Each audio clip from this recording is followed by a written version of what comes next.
Okay, so if you would, just to give me a sense of who since it's such a small group, I mean, if there were 30 or 40, 50 people, we wouldn't do this. But I'd love to know your involvement in the environmental movement, what you do in Jewishly or environmentally. So Fred, you want to give us a first? Um, sure. Hello, all, and Louise, glad to see you.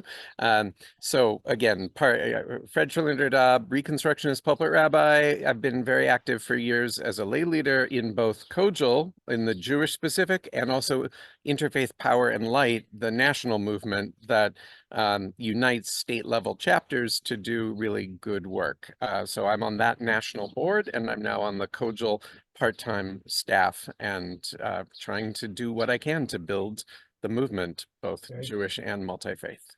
Very good. Rachel? Hi, I'm Rachel from Wellington, New Zealand, and at our temple we have a small Enviro group that kicked off about a year and a half ago and is going from strength to strength. But in my professional life, I work in educational research. I work at the New Zealand Council for Educational Research, and my main area of interest and concern is around climate change and education and systemic transformation, to ensure that our education is actually fit for purpose in a climate changing world facing multiple other ecological crises. Very good. Very good. Brian? Hi, Brian Romer, Portland, Oregon. Jewishly, I am the climate chair of the Federation JCRC, or Jewish Community Relations Council of Portland. Very good. Very good. And Leah, you're no lowly foot soldier, promise. Okay. And Louise, are you in Key Largo? I apologize. I'm not actually well. I'm going to listen in. Okay. I'm in the Bay Area. I'm active in lots of climate groups. I'm active in Beyond Plastics, but Jewishly, I've been involved with the Jewish Earth Alliance here. And I want to thank Fred again. He gave a phenomenal talk to our group a while back. So I'm just very long-time climate activist in this area, Jewishly, been head of the green team at our synagogue before COVID and various things. But I'm going to be, excuse me, in listening mode today. Sorry. Very good. Very good. Okay. Well, thank you. I'm going to pull up the screen if you don't mind there, Hannah. I'm going to be working from a PowerPoint. Oh, yeah, there we go. And like Hannah said, if anybody wants to just jump in at any time, feel free to do so. And so as it said in the introduction to the program, my name's Ed Rosenthal. I'm a rabbi. I'm also the CEO of Repair the Sea, Tikkun Hayam. And it's we are the only Jewish environmental organization that focuses solely on water and the aquatic environment. And our mission is to share the spiritual wonders of water in the sea from a Jewish perspective, to promote interfaith harmony and understanding, and to raise awareness and encourage action to address the many threats facing the aquatic environment. So that's just a little bit about the organization. You know, there's a story about a guy who worked at a silver mine in Nevada in the 1920s. And every Friday when he would leave the mine, he would be pushing a wheelbarrow filled with dirt and gravel and rocks. And when he would leave the gate of the mine, the security guard, being diligent in his work, would search through the wheelbarrow, because he had a sense that something was amiss. And he would search through there, and he never found anything. But every Friday, this miner was going through the fence like this.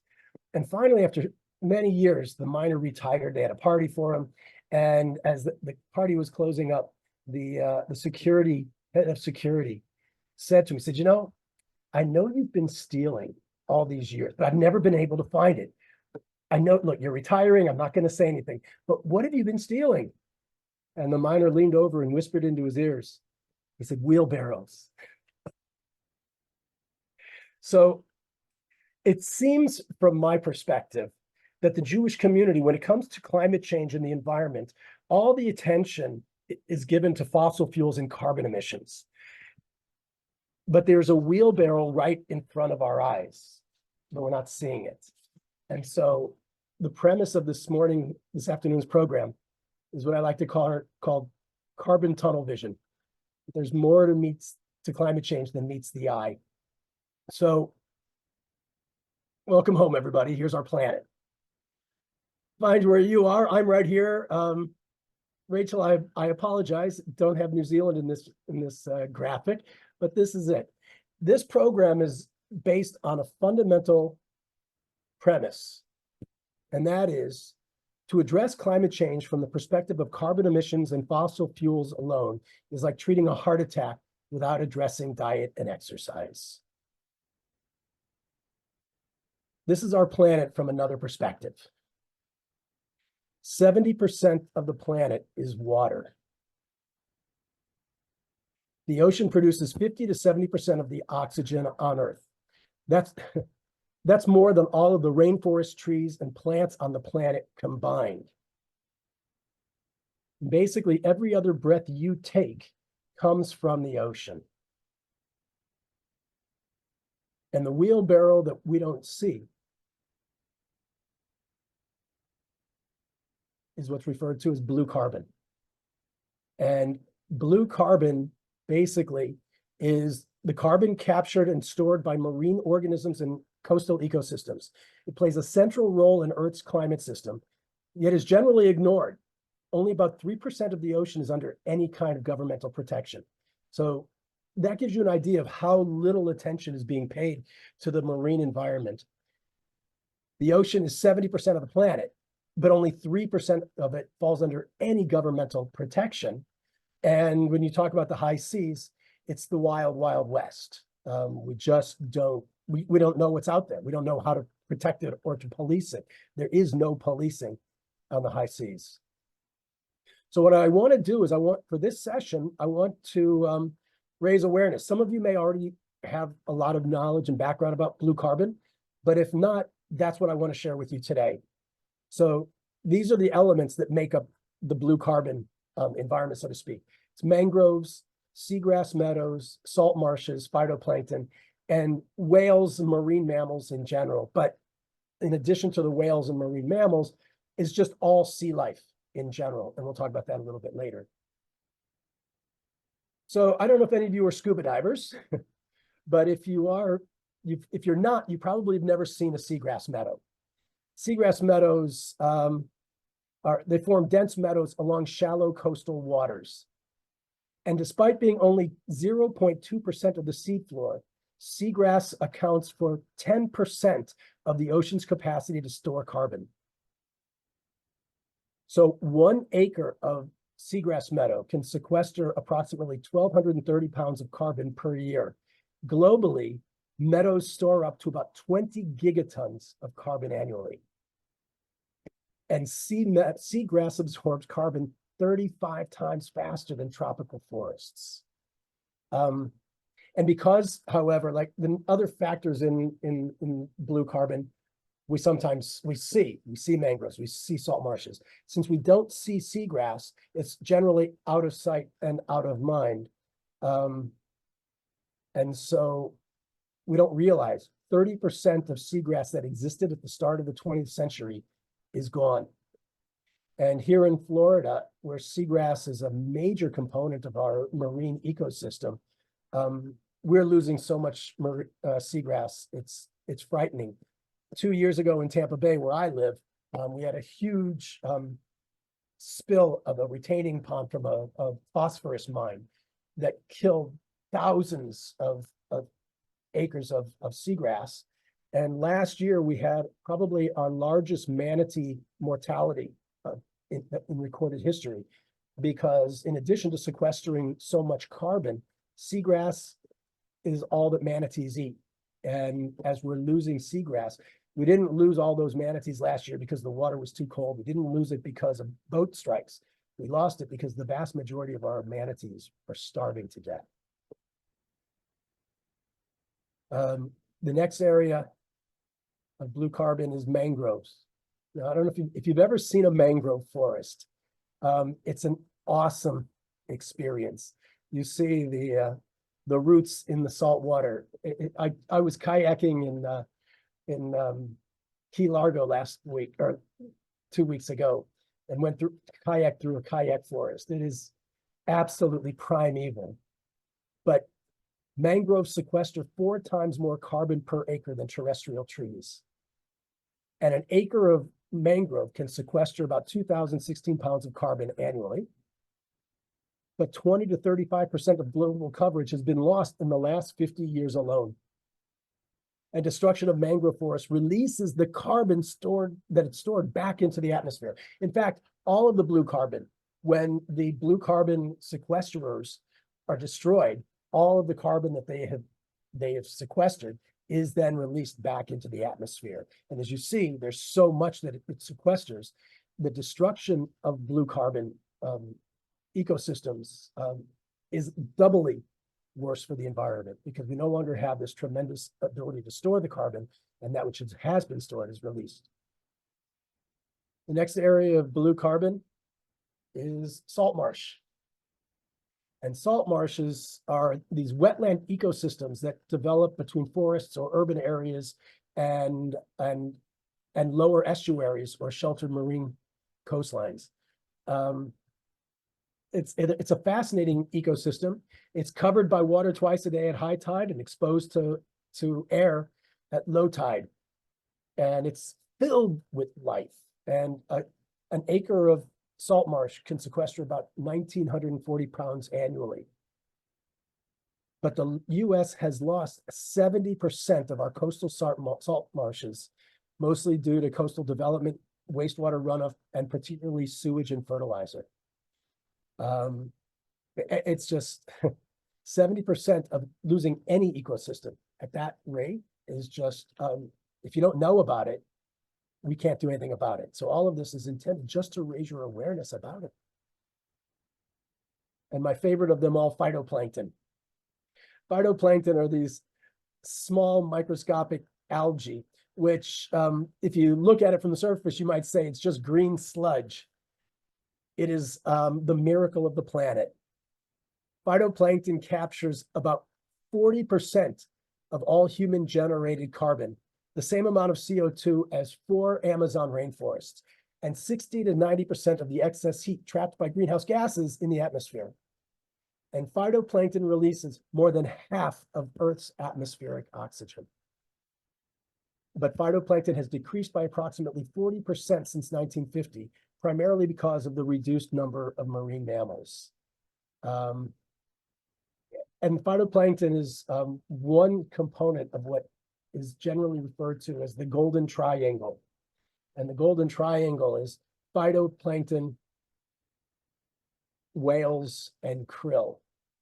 And whales, and I'm going to focus on whales because they're the largest part of this, but it can also include dolphins, any cetaceans, as well as marine mammals such as sea lions and seals and walruses and the like. Basically any marine, I guess you could put penguins in there as well, because they all take part in this triangle. The whale pump. Raise your hand if you're familiar with the whale pump. No? Okay. No? All right. The whale pump, also referred to as the poop loop, refers to the exchange of nutrients and movement of carbon through the ocean, driven by whale excrement. Okay.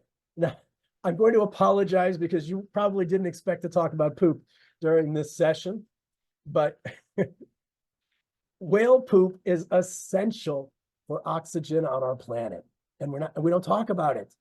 I'll go into the workings of the whale pump in just a second, but it's worth noting as we recognize the essential nature of whales in the production of oxygen on Earth.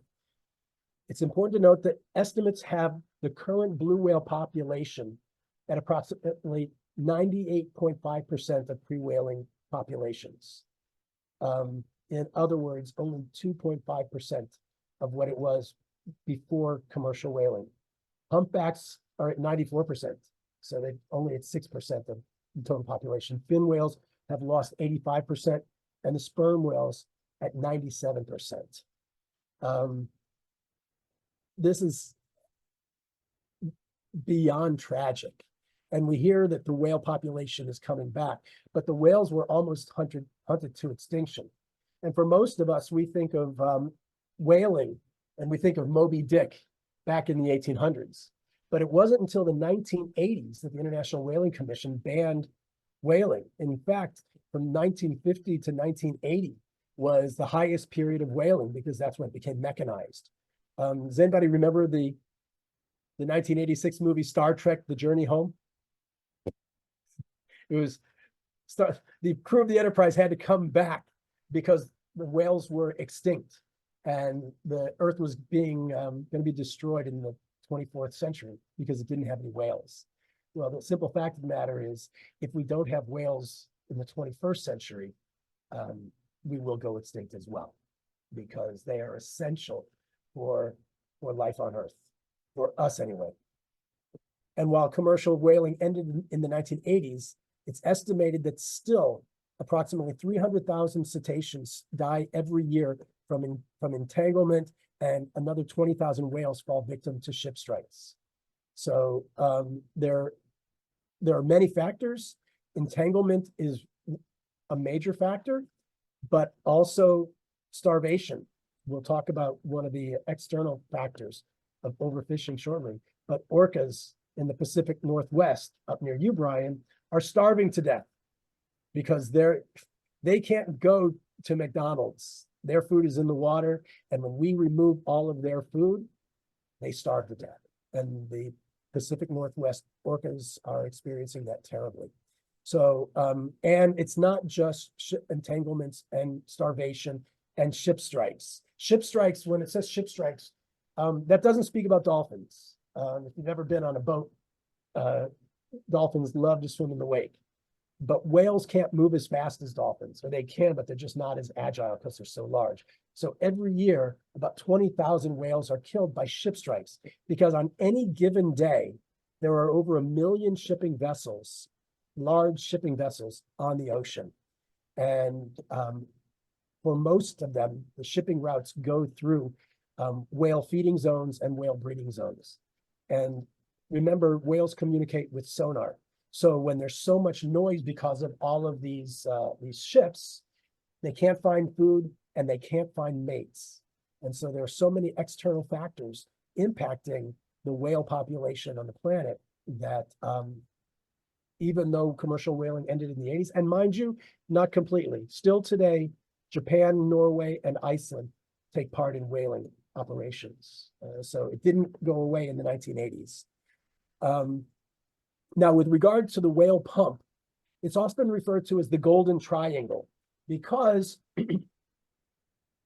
whales poop several tons every day. I mean, they eat about 8 tons of food a day, and they secrete about 3 tons of excrement.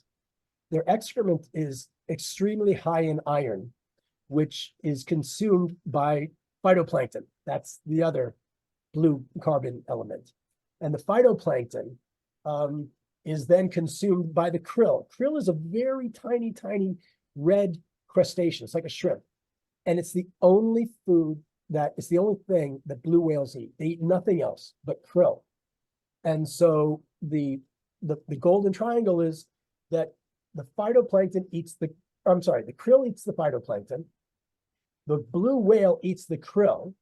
The blue whale poops, and the poop feeds the phytoplankton, which then feeds the krill, and so on and so forth.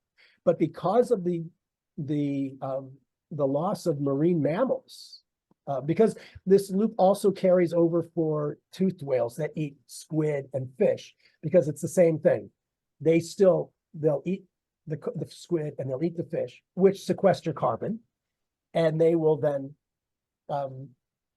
defecate, and they also contribute to this. And in addition, fish also, everything, remember the old children's book, everybody poops? Everything in the ocean poops. And all of that contributes to the growth of the phytoplankton.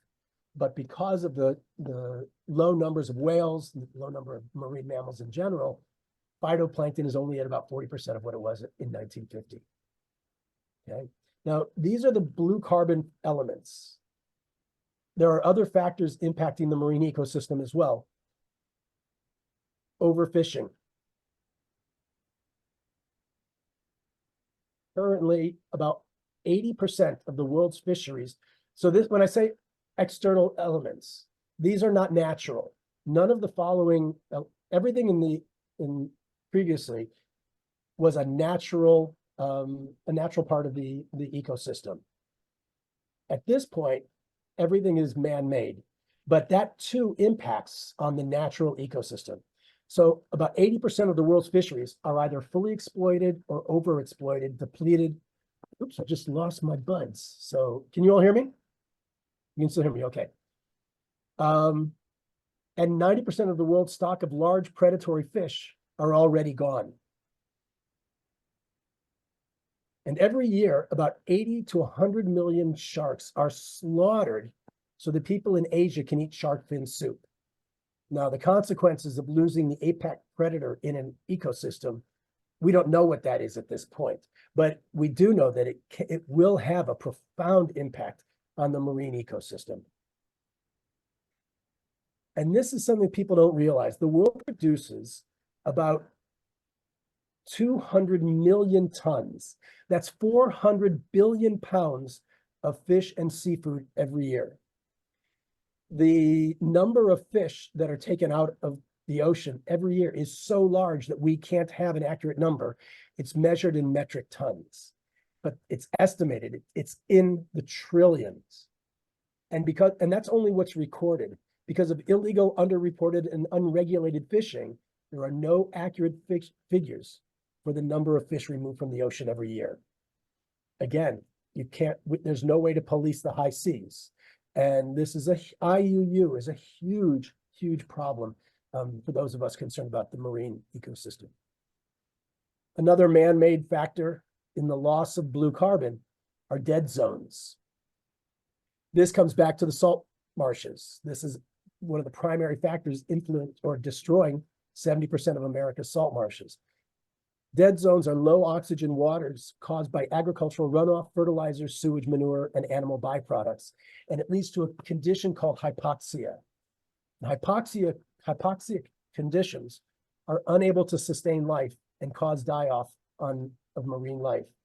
Now, there are natural hypoxic conditions as well. Red tide is one such condition. Red tide is a natural occurrence, but when the red tide algae is exacerbated by fertilizers, like what we had when we had the runoff of in Tampa Bay a few years ago. Following that was a huge red tide outbreak. Millions of fish washed up on the beaches along Tampa Bay, and the smell was overwhelming, not from the dead fish, but just from all of the gases that were produced by the algae and by the dead fish. There were so many that they had to use front loaders and dump trucks to clean the beaches. I live on an island just south of St. Pete, and you couldn't go outside because of it. But we think in terms of red tide, but fertilizers. There are billions around the world, billions of cows and chickens and turkeys and geese that are raised for food. And when we always talk about the methane which they excrete as gas from, they say cow farts. That's nothing compared to the waste, the manure, the urine, and the entrails, and all of the things that end up washing into the water system. And so that's a major factor. And the largest dead zone in the world is in the Gulf of Oman, which covers about 64,000 square miles, which is the size of Florida.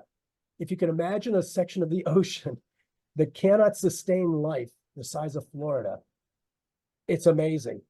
In our waters, in 2019, a dead zone in the Gulf of Mexico measured 8,000 square miles, the size of New Jersey. Okay, now again, when the marine ecosystem is out of balance, and since the ocean generates the oxygen, these are factors that we have to take into consideration. They're not natural, and we're causing them. This one is troubling, very troubling, because deep sea mining, these are polymetallic nodules, and there are large fields all on the ocean floor. And these fields of polymetallic nodules are rich in critical minerals needed to make batteries for electric vehicles and systems. And I know that in our movement, we talk about the need to go solar. We talk about the need to buy electric vehicles. So I'm not going to deny, for me, this is a conflict, because we know virtually not virtually, we know so little about the deep sea ecosystem that the environmental consequences of deep sea mining could be catastrophic. I mean, the potential consequences could be massive carbon release. If these blue carbon areas are huge sequesters of carbon, the biggest sequesterer of carbon on the planet is the deep sea, because it's down there and it's not disturbed and it is sequestered forever, pretty much. But if we start destroying that ecosystem without knowing about it, we don't know what all of that carbon could do once it's released. Because as I said before, when you destroy the blue carbon ecosystem, you release all the carbon sequestered in it. And we don't even know about this. I mean, think about this. More people have walked on the surface of the moon than have reached the deepest point in the ocean. We have better maps of the surface of Mars than we have of the ocean floor. So that, and Norway has just opened its seabed to exploration for mining.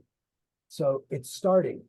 And the ones who are doing it are the ones who have the most money, and the ones who really will have the most to gain. But the implications that this has for the planet is really terrifying, and we need to know about it. And last but not least, plastic. I could spend hours just talking about plastic, but approximately 22 billion pounds of, that's 11 million tons of plastic are dumped into the ocean every year. That's about one garbage truck full of plastic every minute. And it is estimated that the current rate of plastic consumption, coupled with the rate of overfishing, that by 2050, there will be more plastic in the ocean by volume than fish. And an estimated 40 billion pieces of single-use plastic cutlery alone are sold in the USA every year. Now, that doesn't talk about the pieces of packaging that are used once and then thrown away. These are just the knives, forks, and spoons that most synagogues use every year, that most organizations use knives for. 40 billion every year. I raised the question of this to somebody once, and they said, yeah, but what's the carbon footprint of a plastic knife? And I said, it's not the single knife that's the issue. It's the 40 billion that are created. I'm sorry, the 40 billion that are sold in the US alone. Forget about overseas. And the vast majority of these end up either in landfills or mostly in the ocean. And in the ocean, they break down. And as plastic degrades into small pieces, it can be eaten by marine life and leach toxic chemicals into the water. And don't forget, those plastic knives and forks are petroleum products. So when we talk about carbon emissions, the process of making these this plastic, it all starts out the same as gasoline. Myron, you wanted to say something? Yeah, I think this is this an open question? I really don't know. I definitely have colleagues who think we should be burning our garbage, and that creates a lot more carbon dioxide in the atmosphere. But on the other hand, the garbage is just killing the oceans. I don't know which worse. Can you give an opinion on it? Yeah, personally, I would say plastic in the ocean. Reason being, again, this whole program is about not just seeing the carbon emissions, That carbon, yes, usually it's going to be sequestered somewhere, whether it's in the ocean or in the atmosphere or in the terrestrial realm. If the natural blue carbon system were healthy, I would estimate that it would probably be able to absorb the vast majority, not all, of course, but the problem is the blue carbon ecosystem is not healthy. So I can't say which is better, burning the garbage or letting it end up in the ocean. As my father, he should rest in peace, would say, it's like trading an onion for a bunion. And I think we just each have to determine what is the lesser of two evils, because neither is good. If I may just add to that, please, I would refer people to the Beyond Plastic website about this. Chemical recycling, burning is not an answer. It actually creates more carbon. It actually is very highly dangerous, because plastic is also not just made up of 99% fossil fuels, but a huge percentage of it is toxic chemicals. And that is where the danger to the environment and people come into play as well. And it not only does the plastic get into the ocean, 80% comes from terrestrial sources, but a lot comes back into the land and into the air and is destroying our planet. It's highly dangerous. The American Chemistry Council is made up of the fossil fuel companies. Mm-hmm. Everything there's is greenwashing. I won't go on, but there's a lot on Beyond Plastic website, and I refer you to it. It's much more complicated. Thank you. Thank you so much. But the other thing with regard to plastic in the marine environment is what you may have heard of bioaccumulation and biomagnification. Because when the plastic breaks down in the ocean, it turns into microplastics. It's eaten by the fish. Bioaccumulation is the buildup of chemicals in living organisms. And the biomagnification transfers those chemicals up the food chain. So it's a very simple fact. If you eat fish, you are eating plastic. And the plastic that's eaten in the little fish, through the process of biomagnification, when that little fish is eaten by a bigger fish, the bioaccumulation magnifies, and so on and so forth, up the food chain, which is why you couldn't pay me to eat a large fish. And I don't eat fish at all, but you couldn't pay me to eat large fish. If you look at a lot of websites, actually, I think it's is it the EPA? I forget. I had it somewhere else. They actually have a warning that pregnant mothers should not eat too much fish because of the toxic chemicals and the plastic, the residue that's in it. So, I mean, when you have a warning from pregnant mothers not to eat something, that should be an indication that there's a problem. So plastic, as I said, I could go on for hours about it. It's horrible. But you know, our time is running short, and this isn't just about the environment. I don't do anything that I do for the ocean or the environment because scientists tell me. I listen to the scientists and I follow what they say, but I don't do it because of the scientists. I do it because as a Jew, this is how I understand our tradition. So for those of us that repair the sea, everything begins here. As it begins for all of us. Bereshit bara Elohim et hashamayim v'et haaretz.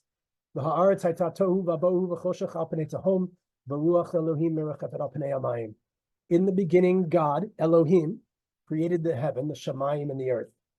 And the earth was without form and void, and darkness was upon the face of the deep. And the Spirit of God hovered on the water. Now, this is my favorite passage in Torah, and I have to say it's probably the most translated piece of literature ever. Everybody knows this, regardless of their language, probably. There's something really interesting, though, because this first chapter talks about the creation of the world.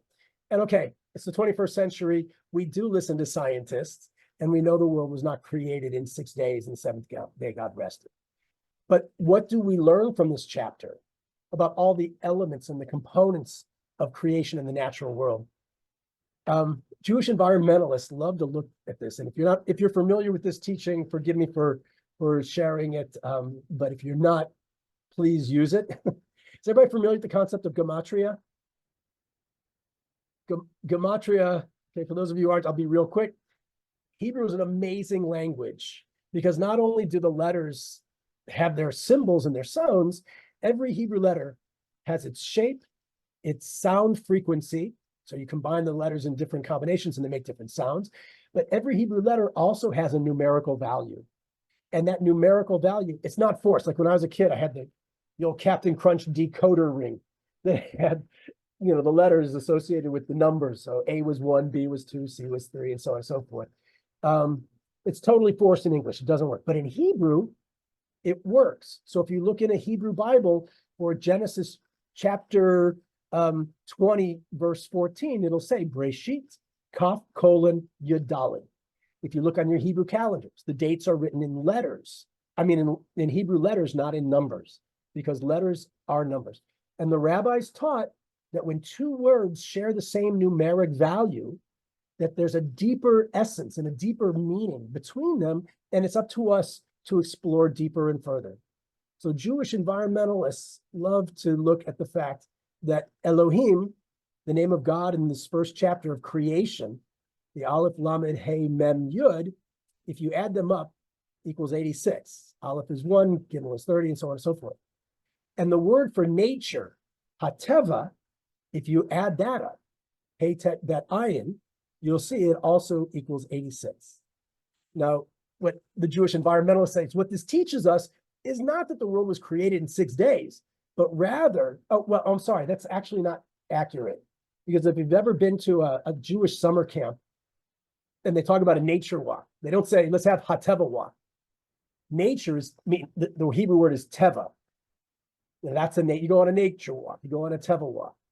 With the definite article, can you all see my cursor? This hey is actually the definite article. So Hateva, you wouldn't say the nature. So what is the nature? The way we would understand natures would be the totality of nature.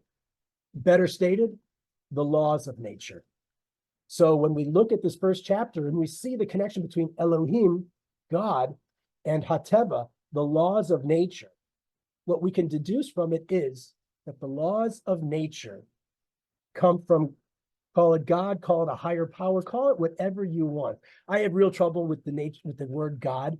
To me, it's anthropomorphized, whatever the word is. And most people, when you hear the word God, we immediately think of an anthropomorphic image because the Torah says we're creating the image of God. Anyway, what we learn from it is that the laws of nature come from the divine, from God, from a higher power, whatever you want. And this system of the natural world, the laws of nature, actually work. In fact, at the very end of that chapter, what does it say? Vayar Elohim et kol asher asa v'hinei tov mod. And God saw everything that was made, the natural world, the laws of nature, and behold, it was very good. The laws of nature work. It's when we get in the way that there's a problem. And I'm going to go back to this. I'm going to go back to the very first section, because this is what is the foundation of Jewish environmentalism. This is the foundation of Jewish life. This is the foundation of our culture and our heritage and our history. But there's one verse in the second verse, this one right here, really stands out to me. V'ruach Elohim merachefet al pnei hamayim. The Spirit of God hovered on the water. Rashi looked at this and had a real problem with it. Why? Because Bereshit bara Elohim et hashamayim ve'et haaretz.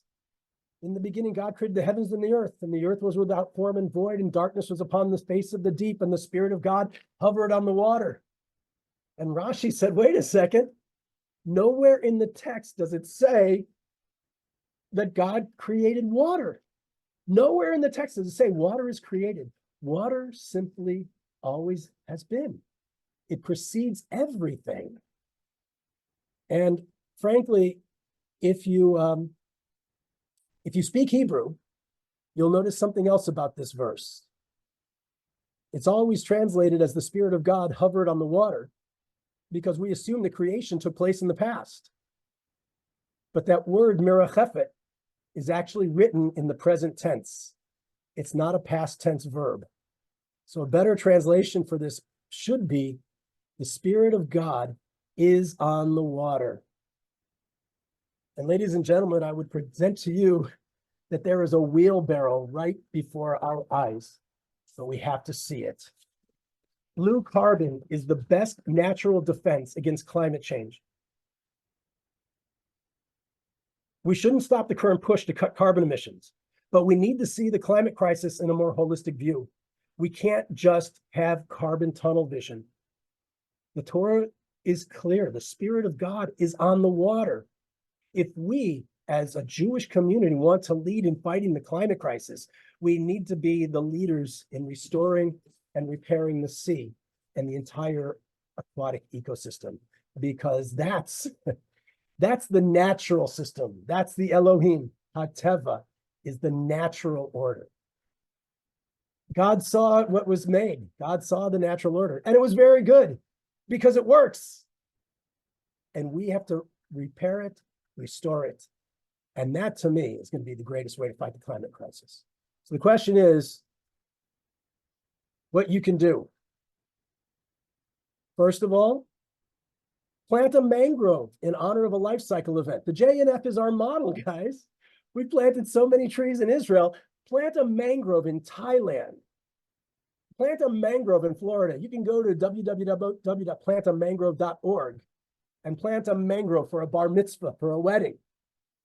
The mangrove sequesters 45 times more carbon than a tree. Plant mangroves. What else can you do? Join our Blue-Green Initiative. If you are part of a Jewish community, we have an initiative to get synagogues, actually started out with Hillels, but it's moved to any faith-based organization. We've done your homework for you. We found a company that manufactures all wood, easily compostable cutlery.